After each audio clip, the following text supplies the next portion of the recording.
Nah, malam hari ini kita akan bahas dari Kub di ayat ke-30 sampai 36, yaitu kebenaran yang memerdekakan. Ada tiga hal yang akan disampaikan, tapi suara saya terdengar ya? Aman ya? Ada tiga hal yang akan disampaikan di sini.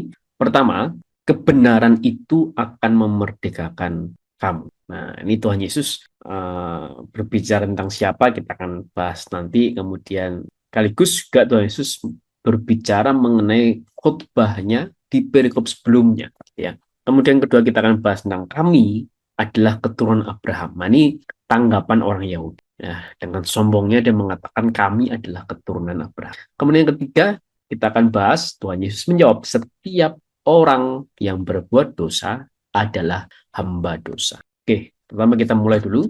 Nah, di ayat ke-30 dikatakan, setelah Yesus mengatakan semuanya itu, banyak orang percaya kepadanya. Nah, mengatakan semuanya itu adalah ketika Tuhan Yesus mengatakan di perikop sebelumnya, di Yohanes 8 ayat 21 sampai 29 dikatakan Yesus bukan dari dunia ini. Jadi dia mengatakan tentang keilahiannya, siapa dia, bahwa dia bukan berasal dari dunia ini, artinya dia berasal dari sorga, gitu ya, sang firman Allah yang kekal, yang turun, nuzul, berinkarnasi menjadi manusia.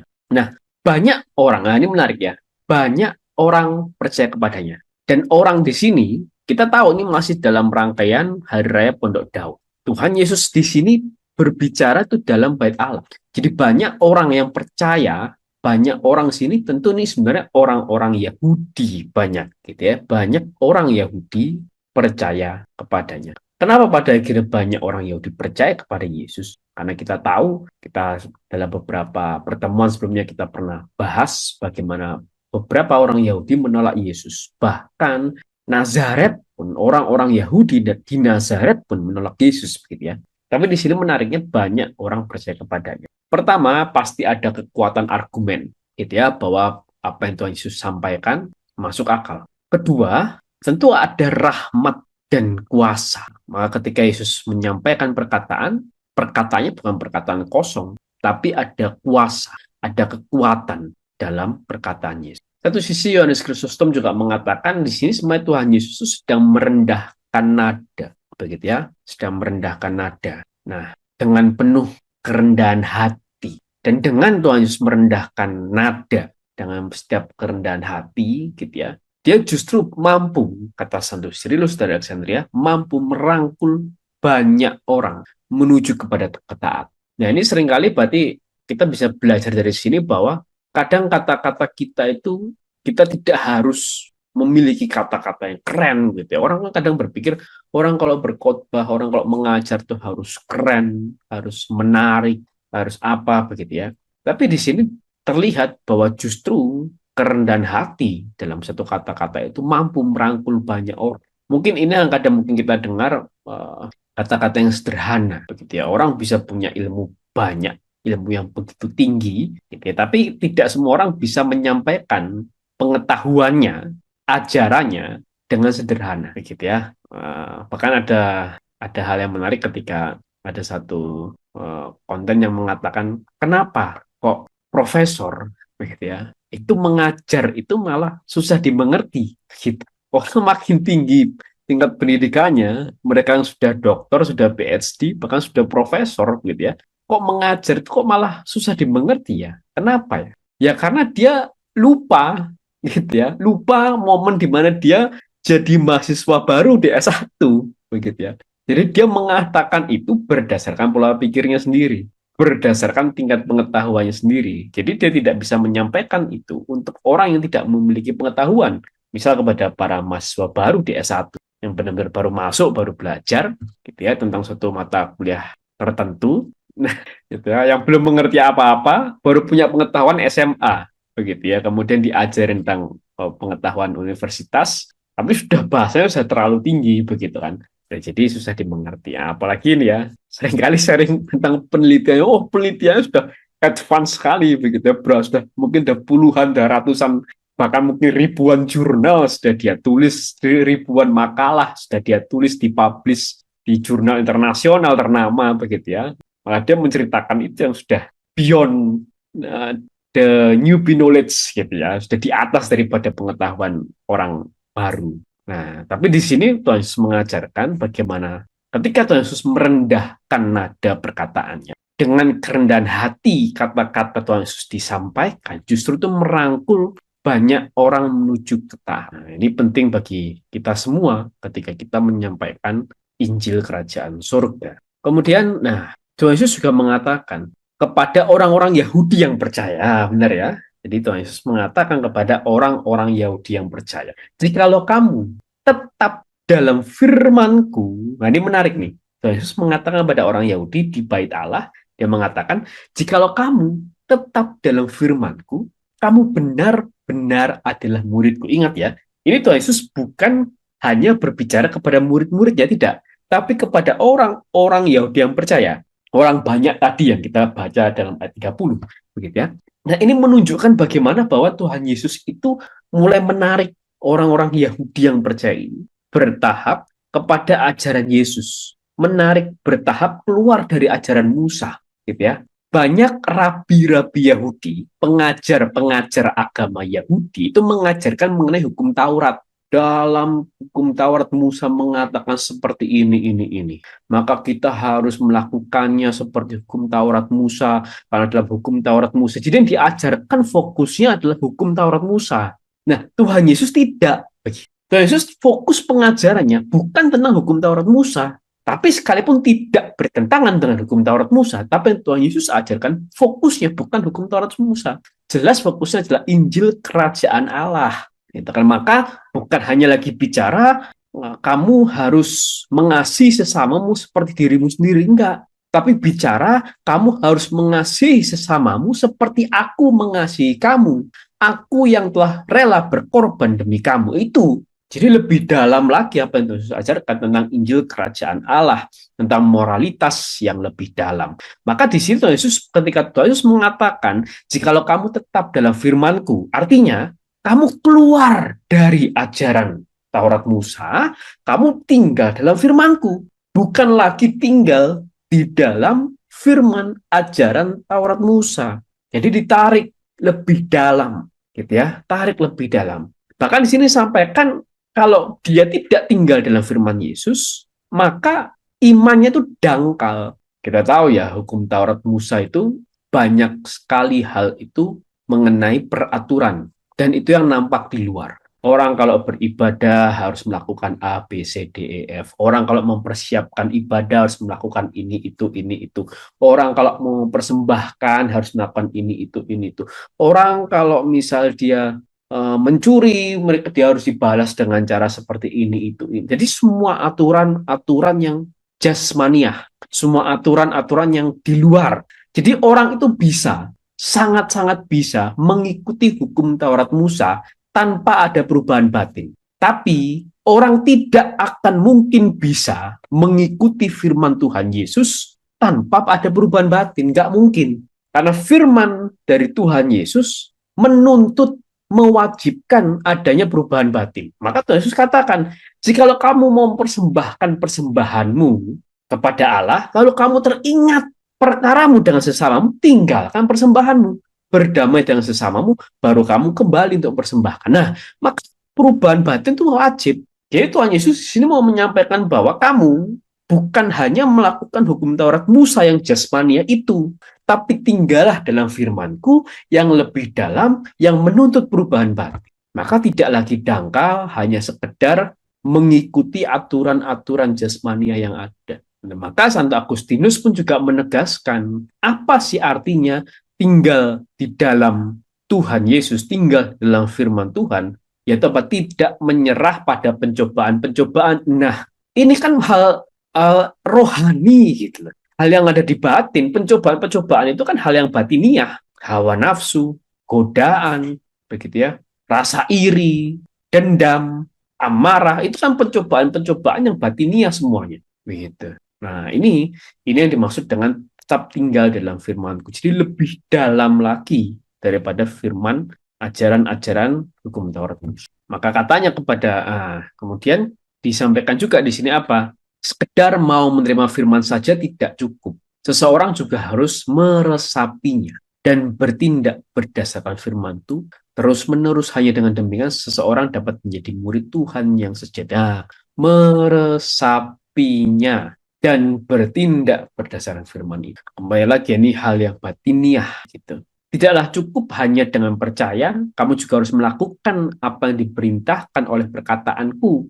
Dan tidak cukup hanya dengan memiliki iman yang sejati untuk sesaat, kamu harus bertekun dengan iman itu sampai pada kesudahannya. Jadi, kembali lagi nih hal-hal yang sifatnya batiniah. Bertekun dalam iman, bertekun dapat bertahan dalam setiap pencobaan-pencobaan, meresapi firman itu. Jadi bukan hanya sekedar melakukan, bertindak, mengikuti aturan yang ada, tidak. Tapi sesuatu yang lebih batiniah, lebih jauh ke dalam. Dan kamu akan mengetahui kebenaran. Dan kebenaran itu akan memerdekakan. Para bapak gereja Yunani, bapak gereja Timur, itu memahami kebenaran itu sebagai Kristus itu sendiri. Artinya kamu akan mengenal Kristus. Jadi kalau kamu tinggal di dalam firman Kristus, kamu adalah murid Kristus sejati, dan kamu akan mengenal Kristus. Dan Kristus itu yang akan memerdekakan kamu. Itu maksudnya. Dan ini salah satu contohnya, misal Santo Cyrillus dari Alexandria, seorang bapak gereja Timur ya, juga mengatakan demikian. Siapa kebenaran itu? Kebenaran itu sendiri yaitu Kristus, sang pemberi kemerdekaan sejati dan sang penebus. Oleh karena itu kamu akan mengetahui, katanya, kebenaran itu jika kamu tetap dalam firman-Ku, firman Kristus. Dan dari mengetahui kebenaran itu, kamu akan menemukan manfaat yang berasal darinya. Nah, ini penting.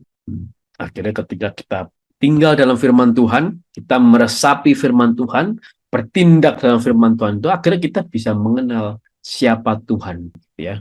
Makanya mungkin di sini kita juga kadang seringkali dalam kehidupan kita, begitu ya, kita banyak orang itu yang mungkin bimbang dalam setiap keputusan hidupnya, begitu ya. Dan seakan berharap Tuhan itu memberikan suatu jawaban yang jelas, yang clear terkait setiap permasalahan. Banyak orang yang berharap itu ketika dia punya masalah hidup harus memilih, dihadapkan pada dua pilihan yang sama, entah sama-sama baik ataupun sama-sama buruk, begitu ya. Kemudian berdoa kepada Tuhan, berharapnya Tuhan itu menjawab langsung, pilihlah yang A. Tapi seringkali Tuhan itu menjawab dengan sangat lembut, begitu. Sampai akhirnya yang memurnikan itu semua, ya adalah pengenalan kita dengan Tuhan. Gitu. Dan pengenalan kita dengan Tuhan itu dibangun dengan firman Tuhan. Makin kita memahami firman Tuhan yang tertulis, gitu ya, atau kalau bahasa Yunani itu rema, gitu ya, makin kita memahami firman Tuhan yang tertulis atau rema, gitu ya, akhirnya kita bisa memahami firman Tuhan yang kekal atau logos, yaitu Tuhan Yesus. Dengan kita akhirnya mengenal Tuhan secara pribadi, niscaya kita akan bisa mendengar suara Tuhan lebih jelas lah, lebih clear lagi. Maka dari sini kita belajar, meskipun banyak orang percaya kepada Tuhan Yesus, tapi seseorang hanya dapat menjadi murid Tuhan yang sejati jika ia meresapinya dan bertindak berdasarkan firman Tuhan Yesus secara tekun. Sehingga pada akhirnya ia akan mengenal kebenaran itu sendiri. Itu siapa? Kebenaran itu adalah Sang Kristus yang akan memerdekakan kita. Termasuk tadi sebagai contoh, dia akan memerdekakan kita dari kebimbangan. Gitu. Jika kita minta petunjuk daripada Tuhan, dan kita tahu mana yang jadi suara Tuhan dalam hati kita, maka dia akan, salah satunya akan memerdekakan kita dari kebimbangan. Yang pertama. Kemudian yang kedua, kita belajar tentang, nah ini tanggapan orang Yahudi. Ini menarik sekali ya. Orang Yahudi dengan sombongnya mengatakan, kami adalah keturunan Abraham. Gitu ya. Nah, jawab mereka, dijawab orang Yahudi, kami adalah keturunan Abraham dan tidak pernah menjadi hamba siapapun. Bagaimana engkau dapat berkata kamu akan merdeka? Nah, ini perlu kita pahami, begitu ya, bahwa orang Yahudi itu masih berpikir kemerdekaan di sini itu karena apa? Karena kamu dijajah, jadi karena kamu jadi budak orang, maka kamu harus dimerdekakan menjadi orang merdeka, begitu. Sedangkan dia berpikir, loh, aku sudah orang merdeka, bukan budak siapa-siapa. Kami adalah keturunan Abraham, jadi bapak segala bangsa. Jadi dengan sombongnya dia mengatakan bahwa kami itu keturunan Nabi, begitu ya. Kami itu keturunan Nabi Abraham, gitu loh. Tidak pernah menjadi hamba siapapun. Jadi yang mereka pikirkan hanyalah hal duniawi. Jadi yang mereka sombongkan adalah hal duniawi. Gitu, bahwa mereka itu secara DNA di darahnya, di selnya, DNA-nya itu ada DNA Abraham. Cek DNA-ku. DNA-ku adalah DNA Nabi Abraham. Aku adalah keturunan sah dari seorang Nabi Abraham. Gitu kira-kira. Begitu ya. Nah, jadi mereka pikirkan masih hal-hal duniawi. Ya benar, memang sejatinya mereka adalah keturunan Nabi, Nabi Abraham. Begitu ya. Tapi mereka tidak berpikir bahwa sebenarnya mereka bukan menjadi keturunan Abraham yang sejati. Nanti akan dibahas sama Leo kok saya nggak salah ya. Memang benar dia keturunan fisiknya Nabi Abraham. Tapi mereka tidak sungguh-sungguh menjadi keturunan Nabi Abraham yang sejati. Gitu ya. Dan mereka dengan sombongnya mengatakan itu, kami keturunan Nabi, kami keturunan Nabi Abraham. Maka orang Yahudi itu, bahkan sampai sekarang, masih banyak orang-orang Yahudi itu yang menganggap ras mereka itu lebih tinggi daripada ras-ras yang lain. Ras Yahudi itu mereka menganggap begitu, ras Yahudi lebih tinggi daripada ras-ras yang ada di Asia, ras-ras yang ada di Eropa, ras-ras yang ada di Amerika, di Afrika. Ras Yahudi ini paling tinggi. Gitu. Bahkan dalam konspirasi dunia gitu, mengatakan ras Yahudi itu masih mencoba mengontrol jalannya dunia ini gitu ya, cara dunia ini bekerja gitu dengan cara apapun. Mereka masih sombong dengan hal itu dan menganggap you bukan orang Yahudi, kamu orang goyim, orang kafir, bukan orang Yahudi kamu. Cuma orang Indonesia, bukan orang Yahudi, goyim. Cuma orang China, bukan orang Yahudi, goyim. Cuma orang Eropa, bukan orang Yahudi, goyim. Itu masih beberapa orang ini masih menganggap seperti itu. Jadi mereka begitu sombong bahwa dirinya adalah keturunan Nabi Abraham. Dan begitu sombongnya sampai mereka tidak merasa membutuhkan kemerdekaan dari Kristus. Padahal, apa yang mereka sombongkan ini bertentangan dengan sejarah, gitu ya. Ada sejarah mengatakan apa? Secara historis, orang Yahudi itu hampir terus-menerus diperbudak. Coba bayangkan. Pertama diperbudak oleh siapa? Pertama oleh Mesir, ya kan? Keturunan Ishak ketika mereka bedol desa gitu ya ke Mesir, waktu itu Kanaan paceklik, kekeringan, mereka bedol desa ke Mesir. Di Mesir bangkitlah Fir'aun yang tidak pernah mengenal Yusuf, ditindas bangsa Israel di sana, dijadikan budak di sana. Mesir satu. Oke, mereka bebas, dibawa oleh Musa pergi kembali ke tanah Kanaan. Di tanah Kanaan membangun kerajaan dan seterusnya. Jadilah kerajaan Israel yang luar biasa, dimulai dari Saul, Daud, Salomo terpecah. Dijajah lagi oleh bangsa Asyur, ya kan? Hancur sudah Israel Utara dijajah bangsa Asyur. Nggak lama kemudian dijajah lagi oleh bangsa Babel. Hancur, Israel murni hancur, tersebar di seluruh dunia ketika dijajah oleh bangsa Babel. Bahkan Bait Allah pun hancur ketika di bangsa Babel. Kemudian begitu pun masih juga dijajah oleh bangsa Persia. Tapi paling nggak bangsa Persia masih agak baik. Orang Israel boleh kembali ke tanah Kanaan, boleh bangun lagi Bait Allah. Yang kedua, gitu kan, dipimpin oleh Zerubabel. Tapi nggak berhenti di situ. Dijajah lagi oleh bangsa Yunani Makedonia. Bait Allah tidak dihancurkan, tapi dihina sedemikian rupa. Dipotong babi di sana, taruh dewa-dewa Yunani di sana. Oke, sempat merdeka zaman Makabe. Tapi kemudian jajah lagi oleh bangsa Romawi. Jadi, dalam posisinya sekarang Tuhan Yesus ini, bangsa Israel itu sedang dijajah oleh bangsa Romawi. Jadi, apa yang merdeka kan aneh. Mereka menyombongkan diri bahwa kami keturunan Nabi Abraham dan tidak pernah menjadi hamba siapapun. Faktanya saat itu juga bangsa Israel sedang dijajah oleh orang Romawi. Kan aneh. Jadi seakan kesombongan bahwa aku keturunan Nabi Abraham itu membutakan mata mereka. Buta sejarah, buta kebobrokan rohani. Gitu. Ya kan? Maka di sini nanti Tuhan Yesus akan mengatakan bahwa kamu adalah hamba dosa. Jadi kesombongan yang mereka banggakan itu sudah pertama membutakan mata historisnya, mereka buta terhadap sejarah dan juga buta terhadap dosa-dosanya. Dan di sini para penafsir juga menegaskan, lawang Abraham itu saja dibenarkan oleh Allah, bukan semata-mata dia menjadi bapak bangsa itu karena usahanya sendiri, tidak. Dia dimuliakan semata-mata oleh iman kepada Allah. Begitu kan? Maka dari sini kita belajar bahwa kesombongan orang-orang Yahudi membuat mereka buta terhadap sejarah dan buta terhadap dosa-dosa mereka sendiri. Sesungguhnya mereka adalah hamba dosa. Perbudakan yang paling menyedihkan di mana hanya Allah saja yang dapat membebaskan. Ini mungkin kalau zaman sekarang ini mirip juga seperti orang-orang gitu ya, anak-anak yang dia menyombongkan siapa ayahnya, begitu kira-kira. Mentang-mentang ayahnya pejabat, begitu ya mungkin ya. Ayahnya bagian dari pemerintahan gitu ya. Jadi mereka merasa, oh, aku bisa lakukan apapun yang aku mau, ya, karena ayahku di sini, karena ayahku di sana, gitu ya. Kakekku di sini, kakekku di sana. Jadi pasti aku akan kebal hukum dan seterusnya, gitu ya. Nah, itu kira-kira mungkin kalau zaman sekarang seperti itu. Dan kesombongan inilah akhirnya membuat kita buta terhadap banyak hal. Kemudian yang ketiga, nah ini tanggapan Tuhan Yesus. Setiap orang yang berbuat dosa adalah hamba dosa. Ya, terus mengatakan, aku berkata kepadamu, sesungguhnya setiap orang yang berbuat dosa adalah hamba dosa. Maka di sini jelaslah sekadar menjadi seorang Yahudi tidak dengan sendirinya membuat seseorang merdeka.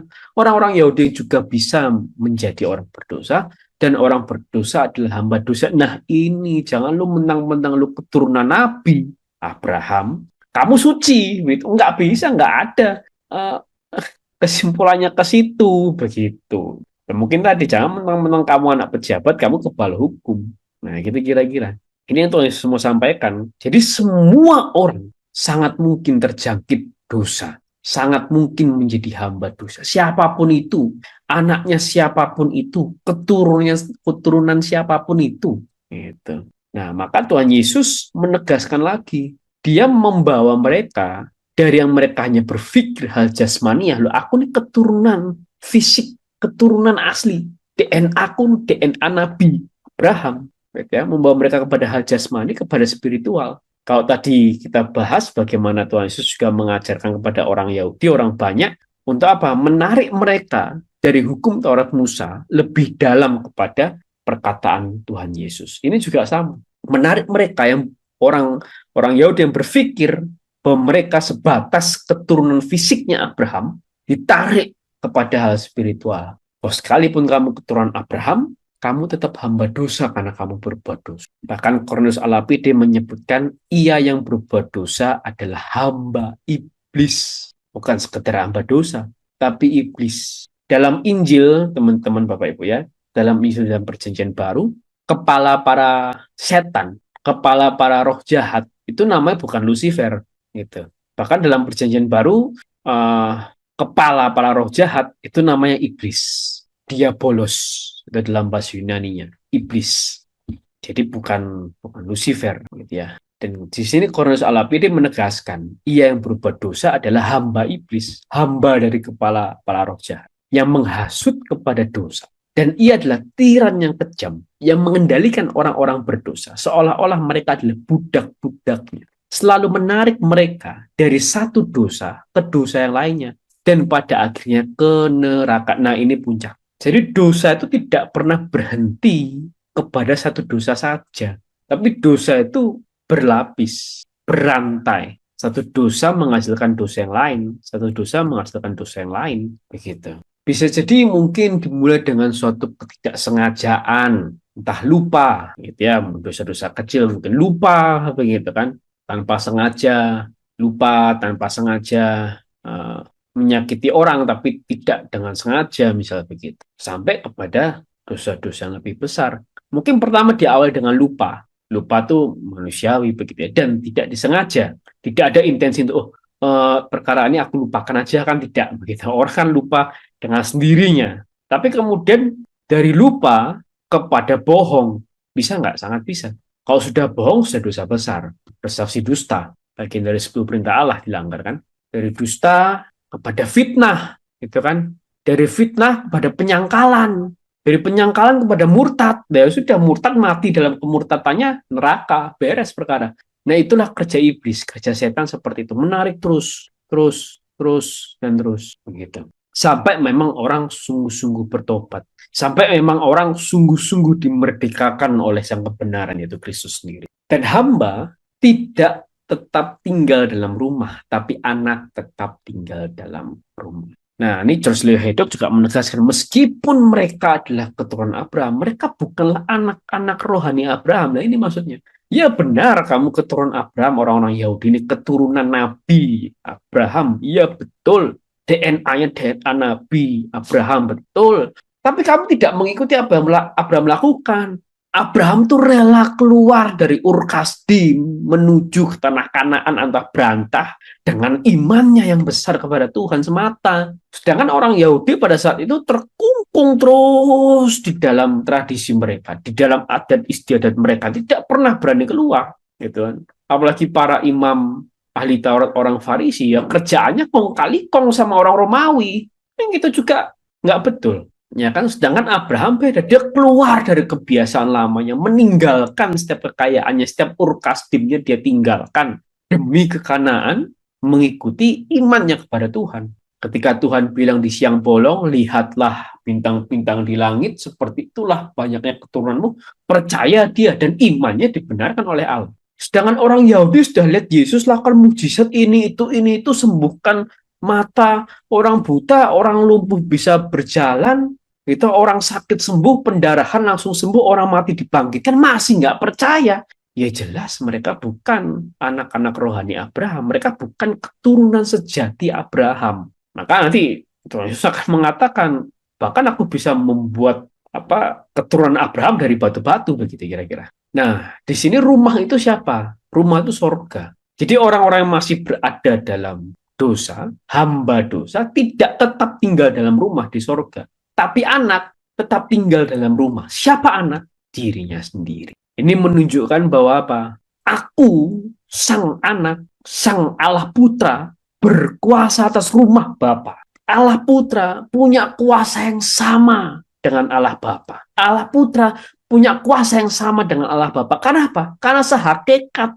Allah Putra sehakikat dengan Bapa. Punya kuasa yang sama terhadap rumah. Punya hak yang sama terhadap rumah. Sedangkan hamba tidak memiliki kuasa. Sang anak adalah tuan atas rumah itu.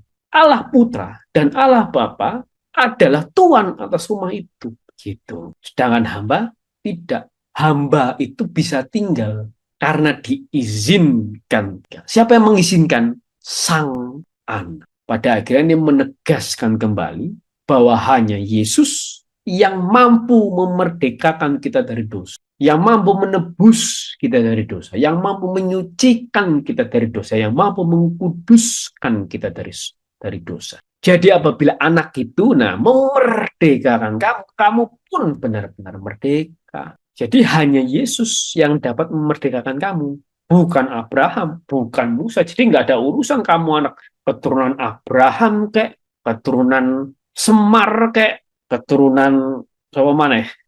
Keturunan Ken Arok kayak keturunan Sopo kayak nggak ada urusan gitu loh. Karena yang memerdekakan bukan mereka, yang memerdekakan bukan leluhurmu, bukan bapakmu, bukan kakekmu, tidak. Yang memerdekakan itu Yesus, begitu. Hanya aku yang dapat memerdekakan kamu, bukan Abraham, bukan Musa, bukan nabi-nabi besar, enggak. Nah, ini menunjukkan bahwa Allah Putra memiliki kuasa yang sama dengan Bapa. Dan kemerdekaan itu hanya dapat diberikan oleh Allah saja. Ya. Nah, ini menunjukkan bagaimana hanya Yesus, Sang Allah, yang mampu memerdekakan kamu. Sehingga kamu pun benar-benar merdeka. Jadi sebenarnya kita perlu sadar bahwa pada akhirnya kita tidak bisa merdeka dari dosa karena kekuatan kita sendiri. Tidak bisa. Orang berusaha sedemikian rupa sehingga dia bisa lepas dari dosa, tidak akan mungkin. Pada akhirnya Tuhanlah yang memberikan kelepasan. Tuhanlah yang memberikan kemerdekaan. Gitu kan. Dan satu-satunya cara ya kita berserah pada Tuhan. Kita terikat lagi dengan Tuhan. Kita teringat lagi dengan Tuhan. Gitu.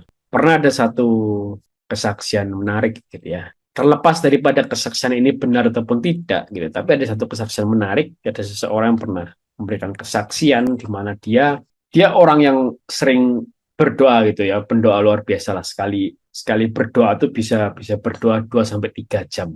Tapi dia punya kelemahan ternyata. Dia punya kelemahan yaitu terkait hawa nafsu, gitu ya, terkait persinahan, terkait perselingkuhan. Nah, satu kali dia pernah kasih kesaksian begini. Satu kali ketika dia akan melakukan dosa itu, begitu ya, tiba-tiba dia udah siap ini gitu kira-kira. Sudah siap, tiba-tiba dia melihat mata. Dia melihat mata yang sedang memperhatikan dia, dia lihat mata gitu. Karena dia lihat mata, ya tentu dia froze kan gitu ya, frozen, tertegun gitu ya. Kok ada mata? Gitu dia bilang. Dan dia mau melakukan dosa ini. Kemudian Tuhan kasih hikmat bahwa aku memperhatikan kamu.